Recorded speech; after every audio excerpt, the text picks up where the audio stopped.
నమస్కారం, నేను మీ షణ్ముఖ్. ఈరోజు మన ముందర పొలిటికల్ అనలిస్ట్ మధుసూదన్ రెడ్డి గారు ఉన్నారు. నమస్కారం మధుసూదన్ రెడ్డి గారు. నమస్తే షణ్ముఖ్. రాష్ట్ర ఆర్థిక శాఖ మంత్రి బుగ్గన రాజేంద్రనాథ్ రెడ్డి గారు నిన్నటి ప్రెస్ మీట్లో మాట్లాడుతూ నారా చంద్రబాబు నాయుడు గారు అంటే గతంలో చేసిన అభివృద్ధిని ఆర్థిక స్థితితో పోలుస్తూ యవ్వనానికి 12%, వృద్ధాప్యానికి 6% మాత్రమే చేశారు. మేము అలా కాదు, మేము 16.7% చేశాము. అభివృద్ధితో మేము గత ప్రభుత్వం కంటే ఈ ప్రభుత్వము మాటల రూపంలో చేస్తూ ఉంది అనేది చెప్తా ఉన్నారు. మరి దీనిపై మీరు ఏ విధంగా స్పందిస్తారు? ఆర్థిక మంత్రి మాటలు ఎట్టున్నాయంటే తెలంగాణలో పిట్టల ద్వారా వస్తాడు అట్టుండి ఆయన చెప్పే మాటలు పిట్టల ద్వారా మాటలే నిన్నంతా చెప్పి నిన్న ఆర్థిక గురించి చెప్పరా నాయన, ఏ శాఖలో ఎంత ఖర్చు పెట్టినావు, దేనికి ఎంత ఖర్చు పెట్టినావు, కొంచెం శ్వేతపత్రం ఇవ్వమంటే మేము అన్నీ అసెంబ్లీలో చెప్పేస్తున్నాం, మేము బయట ఇవ్వము అని చెప్పి ఏదేదో మాట్లాడిండు. ఏం మాట్లాడిండు? చంద్రబాబు నాయుడు అప్పుడెప్పుడు మనసులో మాట అని ఒక పుస్తకం రాసుకున్నంట. ఉద్యోగస్తులారా మీరు వినండి, ఉద్యోగస్తులకి జీతాలంతా వాళ్లే తినేస్తారని గతంలో చెప్పాడు. చంద్రబాబు నాయుడు మనసులో మాట పుస్తకంలో 117వ పేజీ ఏదో చదివిండు కాసేపు. తర్వాత ఆయన చెప్పిన మాటలు ఎంత ఘోరంగా ఉన్నాయంటే 94 నుంచి 99 మధ్యలో 12% అభివృద్ధి సాధించారంట. 99 నుంచి 2004 మధ్యలో 12% అభివృద్ధి వచ్చిందంట.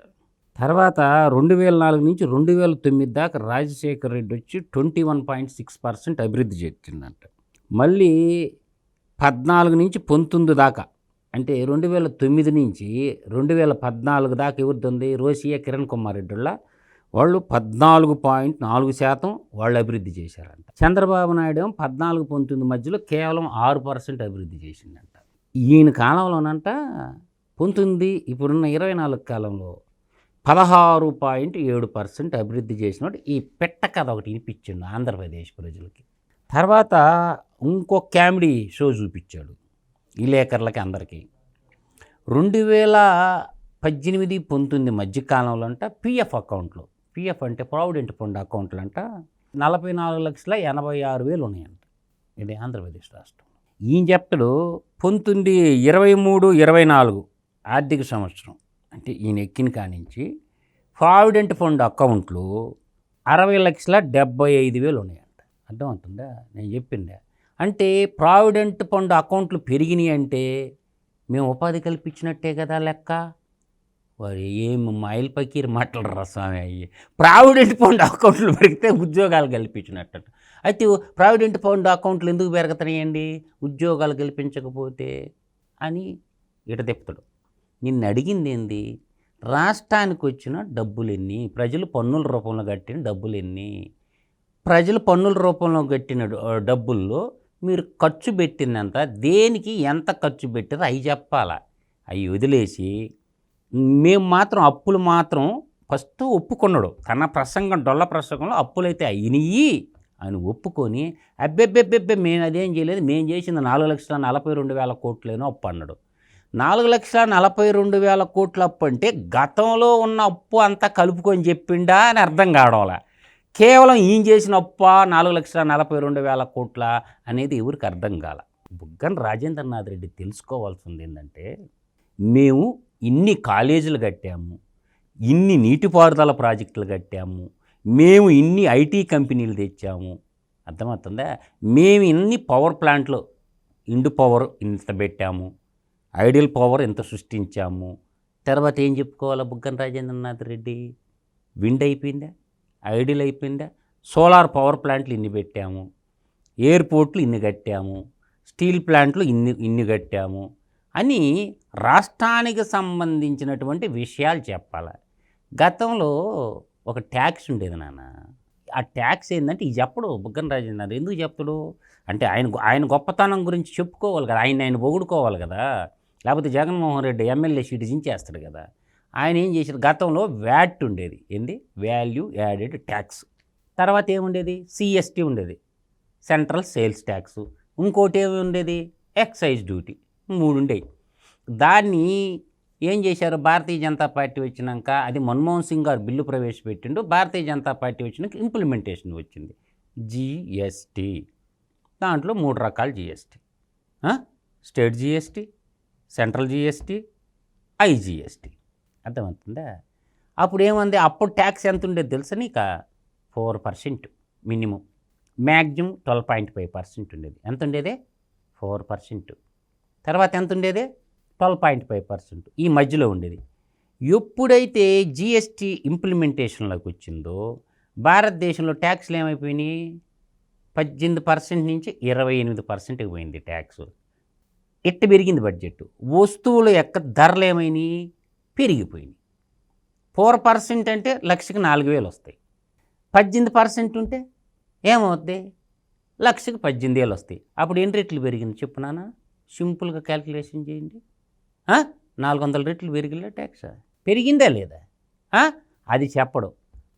రెండో విషయం ఏంటంటే, చంద్రబాబు నాయుడు పీరియడ్లో రాష్ట్ర ఆర్థిక మొత్తం 5 సంవత్సరాలు కూడా టోటల్ చంద్రబాబు నాయుడు ప్రవేశపెట్టినటువంటి బడ్జెట్లన్నీ కూడా 5,74,000 కోట్లు టోటల్ వృత్తా బడ్జెట్ నాన్న. ఇప్పుడు జగన్మోహన్ రెడ్డి ఎక్కిన తర్వాత టోటల్ బడ్జెట్ ఎంతో చెప్పనా? 11,68,000 కోట్లు దాదాపుగా. పైనే ఉంటుంది, తగ్గేది ఉండదు. ఇప్పుడు దాంట్లో చంద్రబాబు నాయుడు దాదాపు చాలా పథకాలు, డ్రిప్పు 90% సబ్సిడీ ఇచ్చి రాయలసీమలో ఉన్నటువంటి, గ్రేటర్ రాయలసీమ అంటే ఈ హార్టికల్చర్ ఎక్కువగా ఉన్నటువంటి, పండ్ల తోటలు అధికంగా ఉండేటటువంటి ఏరియాల్లో ఈ కూరగాయలు పండించే వాళ్ళకి డ్రిప్ అవసరం అమ్మ. 90% సబ్సిడీ ఇచ్చేవాడు రైతులకి. ఎత్తేసిందిగా. ఆ పథకం ఉందా ఆంధ్రప్రదేశ్లో? లేదు కదా. నేను అనేది ఏంటంటే, దాదాపుగా ఇట్లా రాయలసీమకు సంబంధించి రకరకాలైనటువంటి ప్రాజెక్టులు, కియా కార్ల కంపెనీ వచ్చిందా లేదా? అటువంటి కంపెనీ నువ్వు ఆర్థిక మంత్రిగా ఉండి నీ ముఖ్యమంత్రిని అడిగి అంతమందికి ఉపాధి ఇచ్చే కంపెనీ ఒక్కటన్నా తెచ్చినవా రాయలసీమలో? ఒక్క కంపెనీ అన్నది తెచ్చిండా బుగ్గన రాజేంద్రనాథ్ రెడ్డి? నేను ఇది తెచ్చాను అని చెప్పుకోవటానికి ఏమన్నా ఉందా? ఇప్పుడు హాస్పిటల్ ఉండే రాయలసీమలో మెడికల్ హాస్పిటల్ ఇప్పుడుదే. మా డాక్టర్ గారు కూడా దాంట్లో చదువుకున్నాడు. మైసూరారెడ్డి కూడా రాయలసీమ మెడికల్ కాలేజీలో చదువుకున్నాడు. డిఎల్ రవీంద్రారెడ్డి వీళ్ళందరూ ఏడ చదువుకున్నారా? వీళ్ళు చేసింది ఏమీ లేకపోగా బుగ్గన రాజేంద్రనాథ్ రెడ్డి చెప్తా ఉంటే మొత్తం పొలిటికల్ ఆర్థిక వనరుల గురించి ఎవరెవరిని ఎంత తాకట్టు పెట్టిన మనం తెచ్చాము అనేది తెలుసుకోవాలి. ఇంకో ముచ్చట కూడా చెప్తా.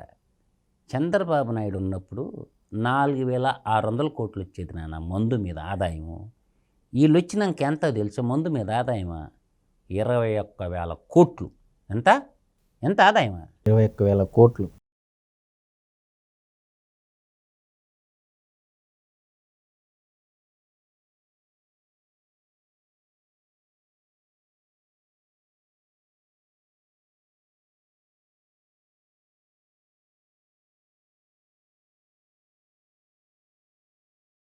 Give and take policy.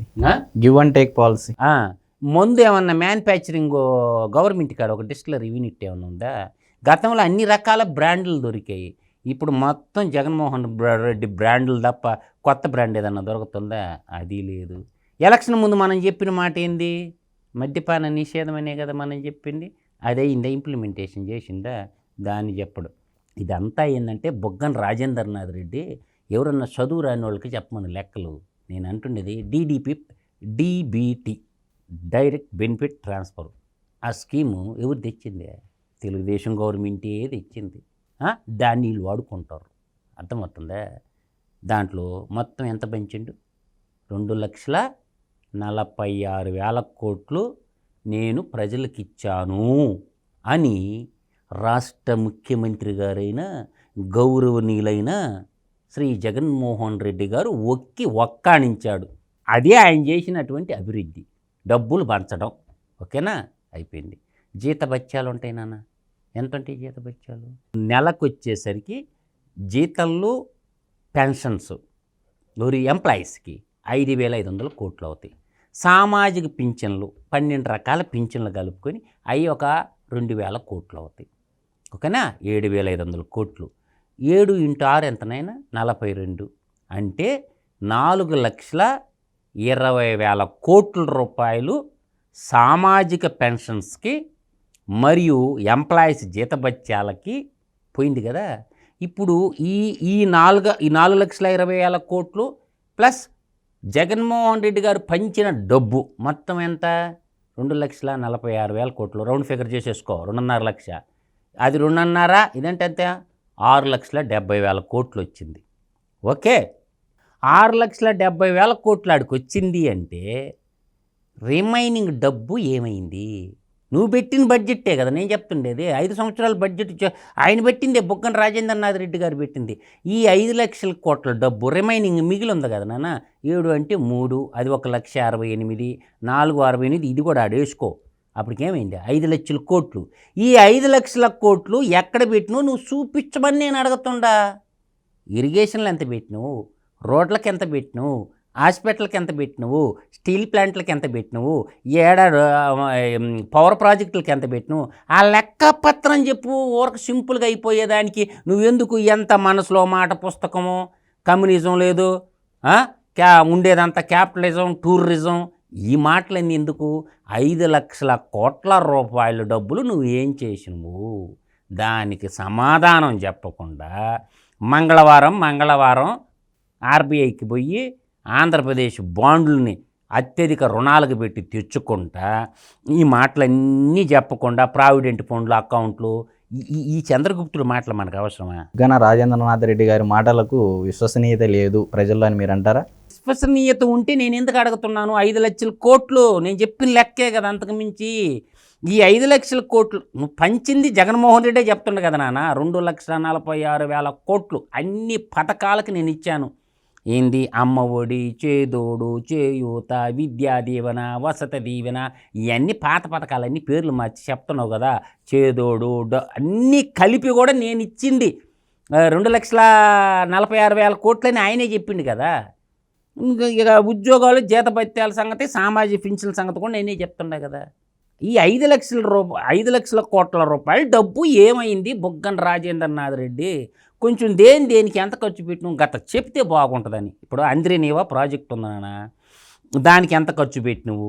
Srisailam డ్యాముకి ఎంత ఖర్చు పెట్టినవు? కొట్టుకోబోయిన అన్నమయ్య ప్రాజెక్టుకి ఎంత ఖర్చు పెట్టినవు? సోమశల ప్రాజెక్టుకి ఎంత ఖర్చు పెట్టినవు? కండలేరు రిజర్వాయర్కి ఎంత ఖర్చు పెట్టినవు?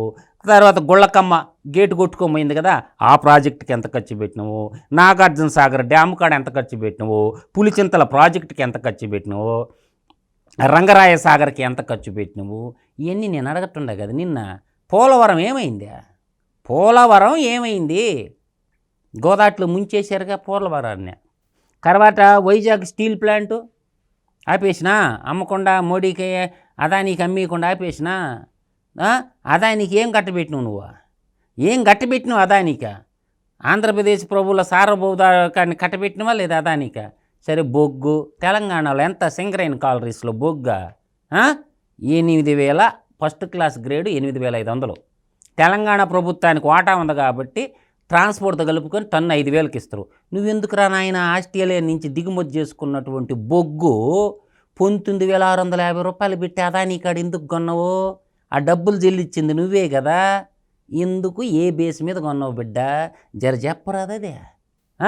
అంటే అదానికి ఎవరేమంటే నువ్వు ఇచ్చినవు ఆ డబ్బులు. బొగ్గు కొనలా, మేము బొగ్గు తెలంగాణ సింగిల్ లైన్ కాలరీస్లో బొగ్గు ధర ఎంత, ఇది ఒక్కడ చెప్పుంటే బుగ్గన రాజేంద్రనాథ్కి సెల్యూట్ కొట్టేవాడు. అంటే ఆర్థిక శాఖ మంత్రి నేనేం చెప్పినా ప్రజలు నమ్ముతారు, పిట్టకథలు చెప్తే నమ్మేస్తారు అని చెప్పేసి ఒక భావన అతనిలో ప్రగాఢంగా ఉందని మీరు నమ్ముతున్నారా?